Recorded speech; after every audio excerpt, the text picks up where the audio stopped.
జయంతి అత్తయ్య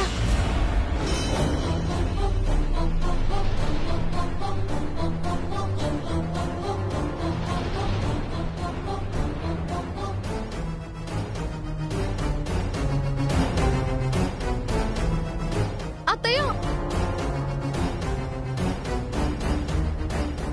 అత్తయ్య ఏమైంది అత్తయ్య? ఎందుకు ఇలా పడిపోయారు? ఏమైంది అత్తయ్య?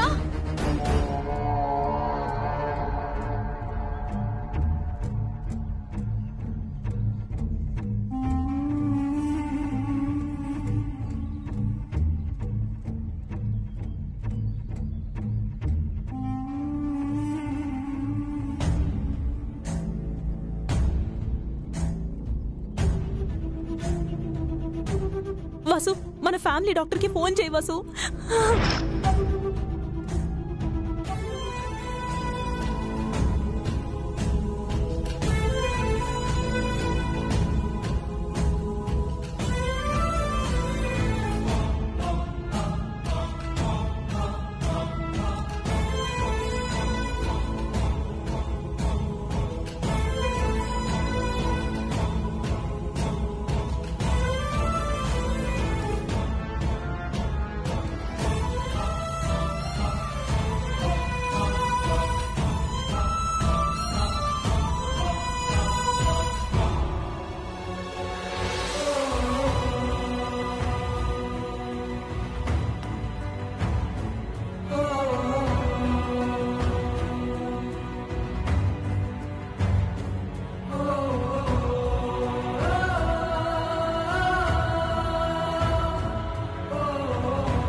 సడన్ గా పడిపోయింది డాక్టర్. ఏమైందో తెలియట్లేదు. మా అత్తయ్యకి ఎప్పుడు ఇలా జరగలేదు డాక్టర్. చాలా హెల్దీగా ఉంటారు. ఇందాకటి నుంచి మూసిన కన్ను తెరవట్లేదు డాక్టర్. త్వరగా చూడండి. మా నానమ్మకి ఏం కాలేదు కదా డాక్టర్? పల్స్ పడిపోయింది. హార్ట్ బీట్ చాలా వీక్గా ఉంది. Low BP. ఇమ్మీడియట్గా ఇంజెక్షన్ చేయాలి.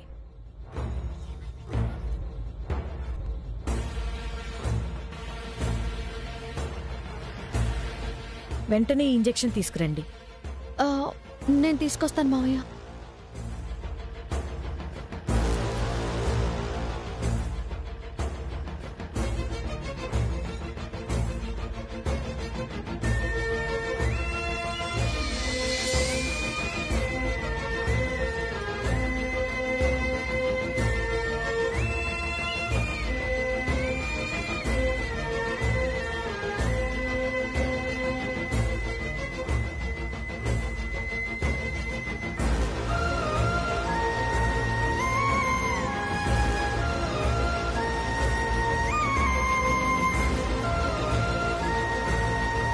డోంట్ వరీ, ఇంకాసేపట్లో స్పృహ వస్తుంది.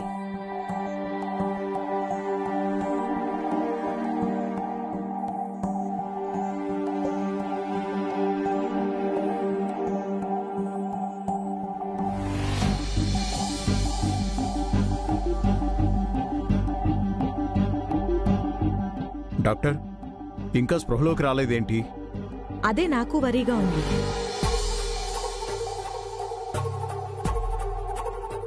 ఏమైంది డాక్టర్? తను చాలా నీరసంగా ఉంది. ఫ్లూయిడ్స్ ఎక్కించి మరికొన్ని మెడిసిన్స్ ఇస్తే బెటర్. హాస్పిటల్కి షిఫ్ట్ చేద్దామా డాక్టర్? నో నో నో, ఫ్లూయిడ్స్తో పాటు మెడిసిన్స్ ఇచ్చి చూద్దాం. అప్పటికి స్పృహ రాకపోతే హాస్పిటల్కి తీసుకెళ్దాం.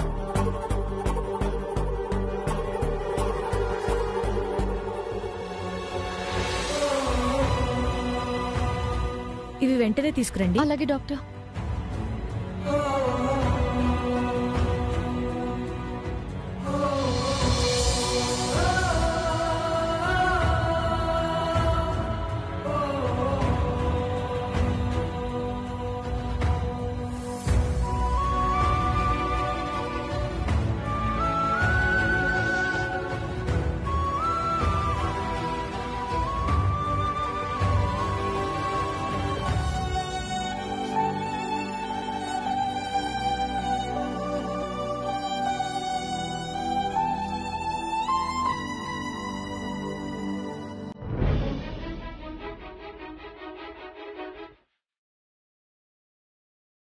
జయంతి, ఏమైంది నీకు?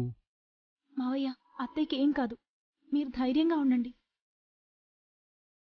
మొన్న అమ్మవారు మొక్కు చెల్లించింది కదా తాతయ్య, నానమ్మకి ఏం కాదు.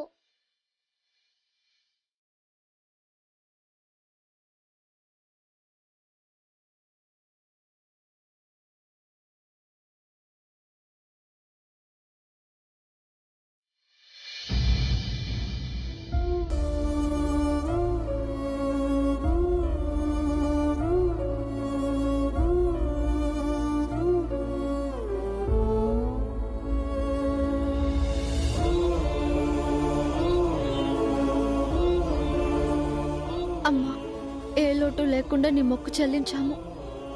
మా అత్తయ్యకి ఏమీ కాకుండా చూడు తల్లి. త్వరగా అత్తయ్య కళ్ళు తెరవాలి.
లేవకండి లేవకండి. ఇప్పుడు మీకు ఎలా ఉంది? తలనొప్పి, వికారం, కళ్ళు తిరగడం ఇలాంటి లక్షణాలు ఏమన్నా ఉన్నాయా? లేదు, బాగానే ఉంది డాక్టర్. మీరు టైంకి ఫుడ్ తీసుకుంటున్నట్టు లేరు. చాలా నీరసంగా ఉన్నారు. నిద్ర కూడా తక్కువైనట్టుంది. బీపీ బాగా డౌన్ అయింది. లేదు డాక్టర్, అంతా కరెక్ట్గానే చేస్తోంది. అయితే ఏదైనా స్ట్రెస్సో లేదో టెన్షనో అయి ఉండాలి. వాటి గురించి ఎక్కువ వరీ అవ్వకండి. ప్రశాంతంగా ఉండండి. ఇంకోసారి ఇలా జరిగితే ప్రమాదమే. 2 days ఈ మెడిసిన్స్ కంటిన్యూ చేయండి. 2 days తర్వాత బీపీ చెక్ చేయించుకోండి. నార్మల్గా ఉంటే ఓకే, లేదంటే నాకు ఒకసారి కాల్ చేయండి.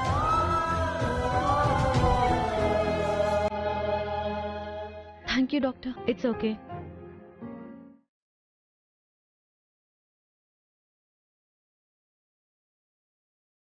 ఓకే అండి, వస్తానమ్మా.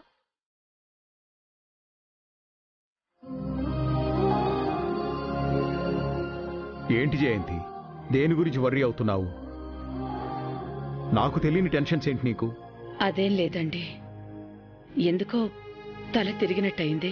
బీపీ డౌన్ అయిందట అత్తయ్య. మీరు కాస్త జాగ్రత్తగా ఉండాలి.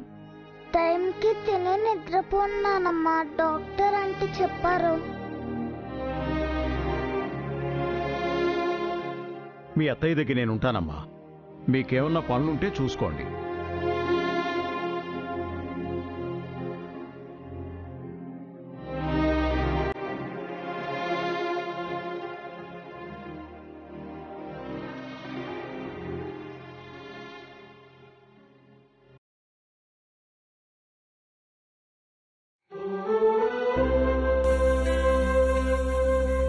అత్తయ్య అలా పడిపోగానే చాలా భయం వేసిందక్క. ఇప్పుడు కళ్ళు తెరిచాక భయం తగ్గి హ్యాపీగా ఉంది. ఎప్పుడూ హెల్దీగా ఉండే అత్తయ్యకి ఎందుకు ఇలా జరిగిందో అర్థం కావట్లేదు వసు. వెంటనే కోలుకున్నందుకు ఆనందంగా ఉంది. వసు, అత్తయ్యకి ఆ డబ్బులు ఇచ్చేసాయి. డబ్బులు లేవక్క.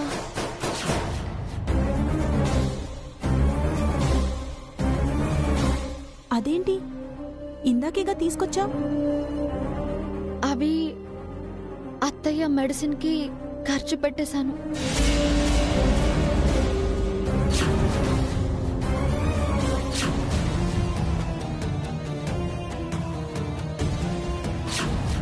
మరి అత్తయ్యకి ఏమిస్తావు? అభిని అడిగిస్తావా? అత్తయ్య కోసం ఖర్చు పెట్టిన డబ్బుల్ని నా స్వార్థం కోసం ఆయన అడగమంటావా అక్క? మరిప్పుడు ఎలా వసు? టైం కూడా ఎక్కువ లేదు. మళ్ళీ ఆ 50,000 ఎలా సంపాదిస్తావు? ఎలా గెలుస్తావు? అదే అర్థం కావట్లేదక్క. ఆలోచించాలి.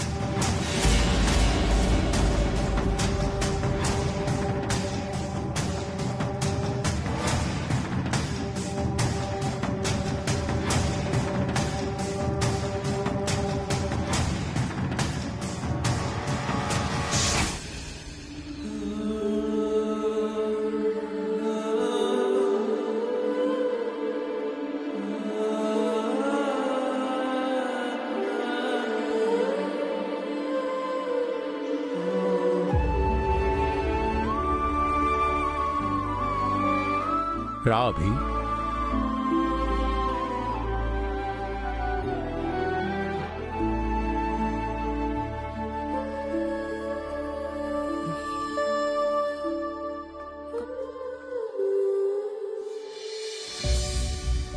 ఇప్పుడు ఎలా ఉందమ్మా?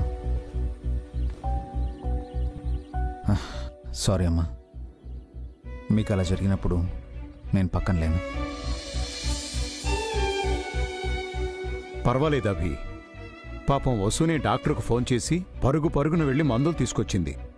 వసు లేకపోతే మీ అమ్మని హాస్పిటల్లో అడ్మిట్ చేయాల్సి వచ్చేది. టెన్షన్ వరీస్ ఏం పెట్టుకోకమ్మా. దేనికి దిగులు పడద్దు, అంతా బాగుంటుంది. సరేనా? మీ ఆరోగ్యం కూడా జాగ్రత్త నాన్న.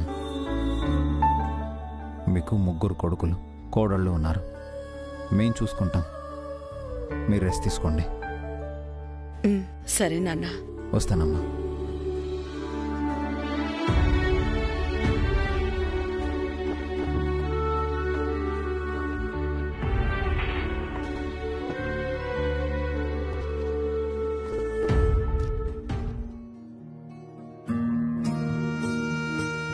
ఏవండి, అత్తయ్య గారిని పలకరించారా?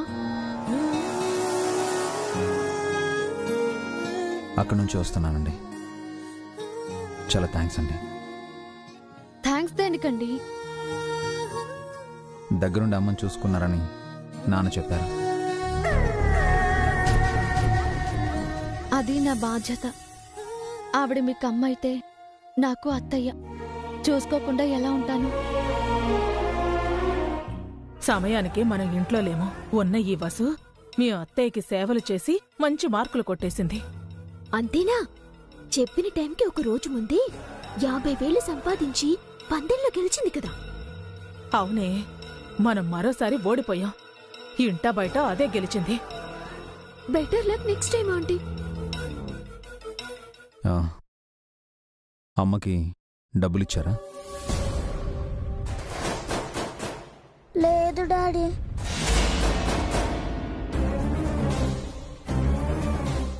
అదేంటి? ఫ్యాషన్ షో వాళ్ళు ఇచ్చారు కదా. ఆ డబ్బులు మమ్మీ నానమ్మ మెడిసిన్స్ కోసం ఖర్చు చేసింది డాడీ.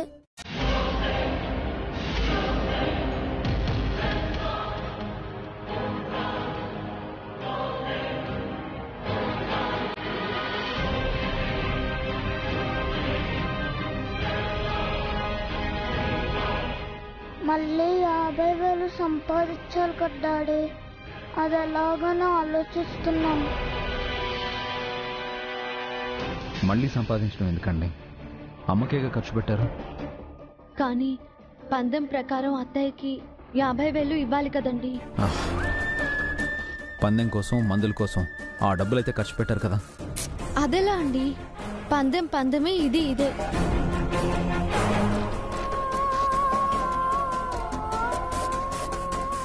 కోడలిగా అత్తయ్య గారిని చూసుకోవటం నా బాధ్యత.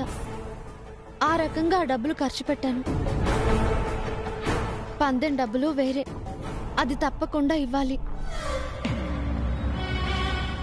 అక్కకి విన్న బిడ్డలా ఆంటీ? పందెం డబ్బులే ఖర్చు పెట్టానని గెలిచేశానని చెప్పేచ్చు కదా. అవునే, అది నిజంగా తింకరదే. వదిలిపోయిందన్న గొడవను మళ్ళీ మెడకు తగిలించుకుంటోంది. మీ అభిప్రాయం అదే అయితే ఆ డబ్బులు నేను ఇస్తానండి.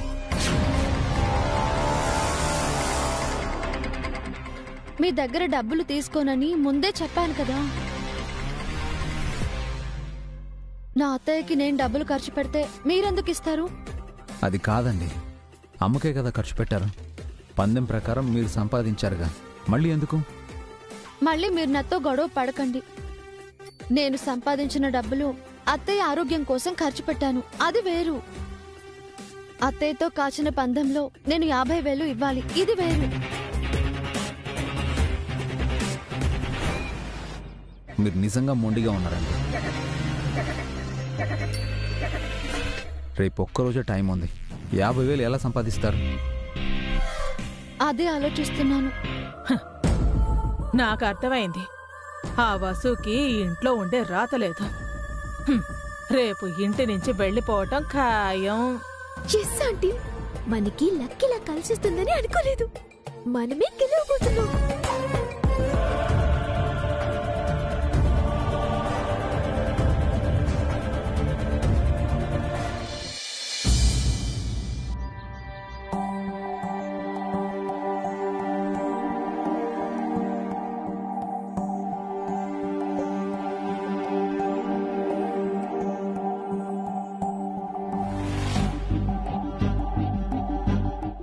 వసు,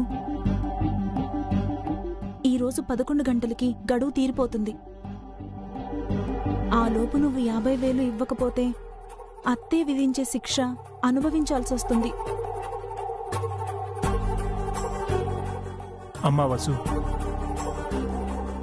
మెడిసిన్స్కి ఖర్చులకు పోగా నీ దగ్గర 35,000 ఉన్నాయమ్మా.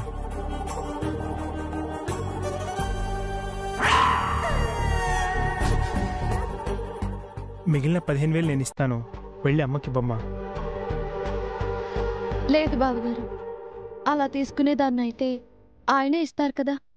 నా కష్టార్జితంతోనే అత్తయ్యకి ఇవ్వాలి. అప్పుగా తీసుకోవద్దునా, తప్పే ఉంది. వద్దకిల్, కష్టపడి డబ్బులు సంపాదించి అత్తయ్యకి ఇస్తానని చెప్పాను. ఓడిపోయి శిక్ష అనుభవించినా పర్వాలేదు, మాట మాత్రం తప్పను.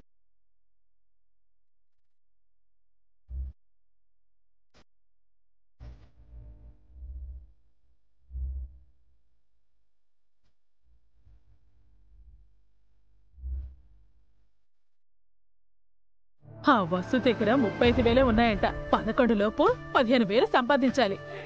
ఇంపాసిబుల్ ఆంటీ, వసు అక్క ఓడిపోవడం ఖాయం. అత్తయ్య అక్కకి ఎలాంటి పనిష్మెంట్ ఇస్తుందా అని ఎక్సైటింగ్ గా ఉంది. వేరే ఏ పనిష్మెంట్ వద్దే, ఇంట్లో నుంచి గంటేమని చెప్దాం. ఇప్పుడే అత్తయ్యకి విషయం చెప్పి ప్రిపేర్ చేద్దాం. పద పద. జయంతి, అడవిలో నీకు అమ్మవారు సోకినప్పుడు నీకోసం వసు ఎంతో కష్టపడింది. 2 రోజులు ఉపవాసం ఉండి బోనాలు మోసి నిప్పుల్లో నడిచింది. నా మొక్కు కోసం తను కష్టపడింది.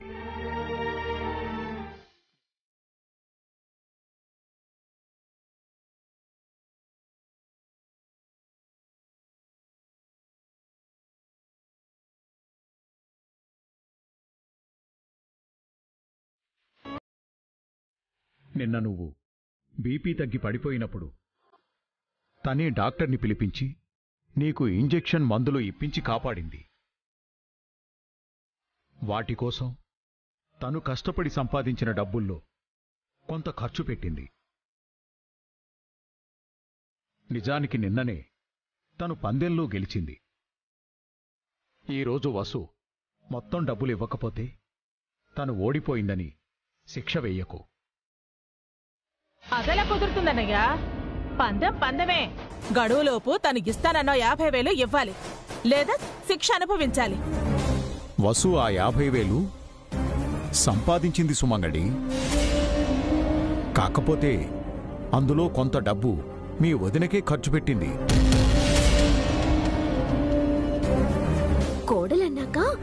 ఆ మాత్రం బాధ్యత ఉండాలి కదా మావయ్య. వసు అక్క ప్లేస్ లో నేనుంటుంటే అత్తయ్య గారి కోసం నేను డబ్బులు ఖర్చు పెట్టుండేదాన్ని. అత్తయ్యకి పెట్టిన ఖర్చు కూడా లెక్కలోకి తీసుకుంటే తనేం కోడలన్నయ్యా? తన స్వార్థం తను చూసుకుంటే అప్పుడు తను ఈ కుటుంబంలో సభ్యురాలు ఎలా అవుతుంది?